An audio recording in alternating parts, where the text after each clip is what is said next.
నమో భగవతే వాసుదేవాయ. శుక్లాంబరధరం విష్ణుం శశివర్ణం చతుర్భుజం ప్రసన్నవదనం ధ్యాయేతు సర్వవిఘ్నోపశాంతయే.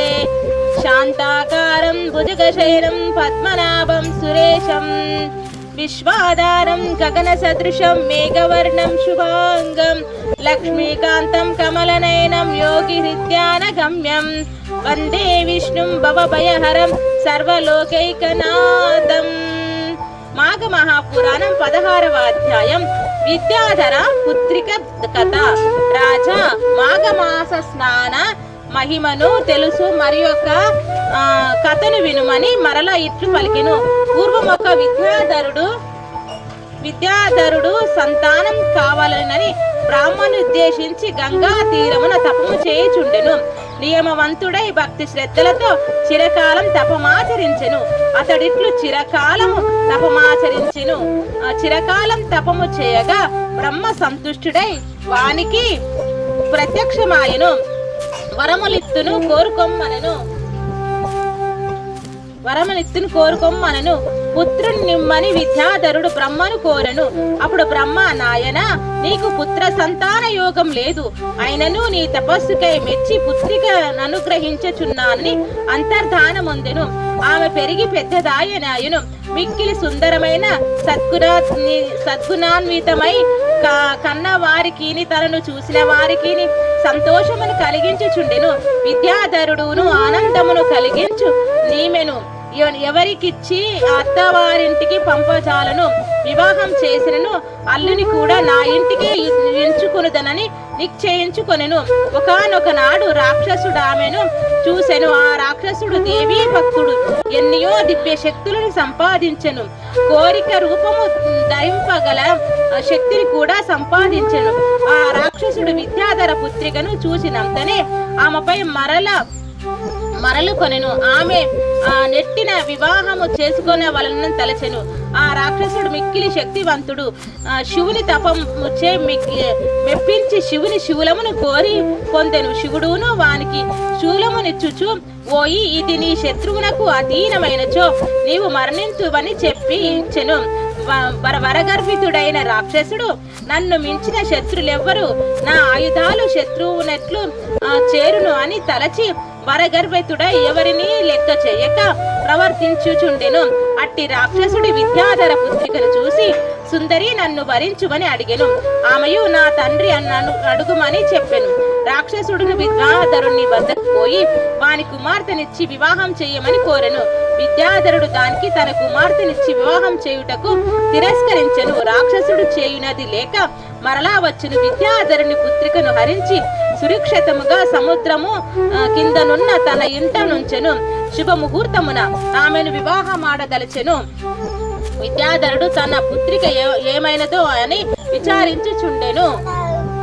ఆ రాక్షసుడు బ్రహ్మ వద్దకు పోయి తన వివాహమునకు మంచి ముహూర్తము చెప్పుమని అడగగా, బ్రహ్మ 8 మాసముల తర్వాత మంచి ముహూర్తములు ఉన్నది, అంతవరకు ఆగుమని చెప్పెను. రాక్షసుడు అందుకు అంగీకరించెను. అతడు విద్యాధర పుత్రికతో 8 మాసముల తర్వాత శుభముహూర్తాన నిన్ను వివాహమాడుతును. ఈ లోపున నిన్నేమీ బాధింపను. నీవు కోరిన వస్తువులు తెచ్చి ఇత్తునని ఆమెను విధముగా మాటలాడెను. రాక్షసుడు మరలా నడుగగా, నాకిప్పుడేమీ అక్కర్లేదు. ప్రతి సోమవారము సాయంకాలమున శివుని దర్శించు వ్రతమున్నది. దర్శించు పూజించుటకు శివలింగమునచుటన్నచో చూపుమా అని అడిగెను. రాక్షసుడు పాతాళంలో ఉన్న హటకేశ్వరుని చూపెను. విద్యాధర పుత్రికను రాక్షసుని అనుమతితో శివ సందర్శనమునకై ప్రతి సోమవారం పాతాళముకు పోయి వచ్చుచుండెను. ఒకనాడు ఆమె పాతాళలోకముననున్న హటకేశ్వర స్వామిని దర్శింపవచ్చెను.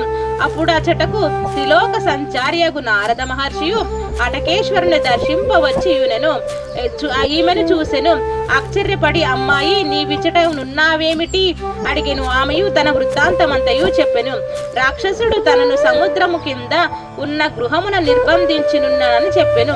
నారదుడు ఆమె చెప్పినదంతయును వినెను. అమ్మాయి భయపడకము, విష్ణు భక్తుడై నీకు భర్తయగును, వారిని నీ వద్దకు పంపుదును, అతడే నీ భర్త, విచారింపకము, నా మాటను నమ్ముము, నీకొక ఉపాయమును చెప్పెదను వినుము. ఇచ్చట శివునికి ఎదురుగా మానస సరోవరం కలదు. మాఘమాసమున నీవి సరస్సు స్నానమాచరింపుము.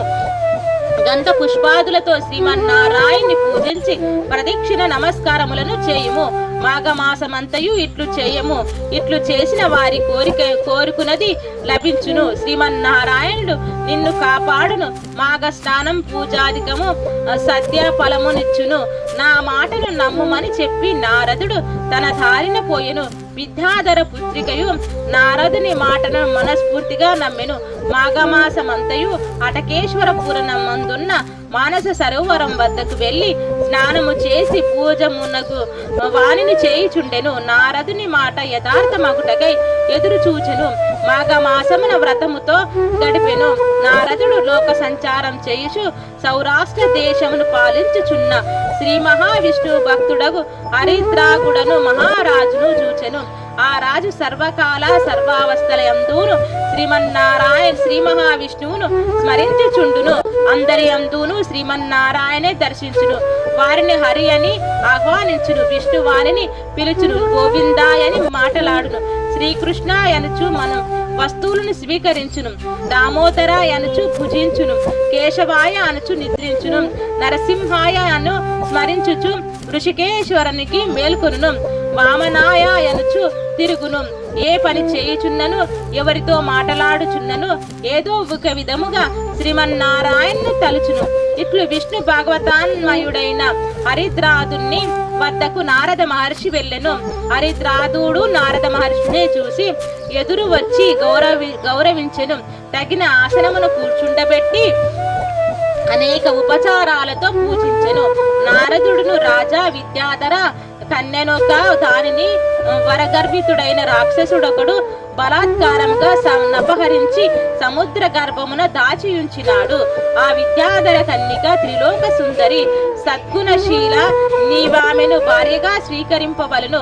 ఆ రాక్షసుని వాని శూలముతోనే సంహరింపుమలేను అని వానికి తగిన రీతిలో వివరించి నారదు అతడి నుండి లోక సంచారమార్థమై హరిద్రాదునకు సముద్రం వద్దకు పోయెను. ఆ నారదుడు చెప్పినట్లుగా సముద్రం వానిని తన లోనికి వచ్చుటకు మార్గం నొసగెను. హరిద్రాదుడు ఆ రాక్షస గృహమును చేరెను. ఆ సమయమున రాక్షసుడుండను అసట లేడు. అతడు వివాహ ముహూర్తమునకై బ్రహ్మ వద్దకు పోయెను.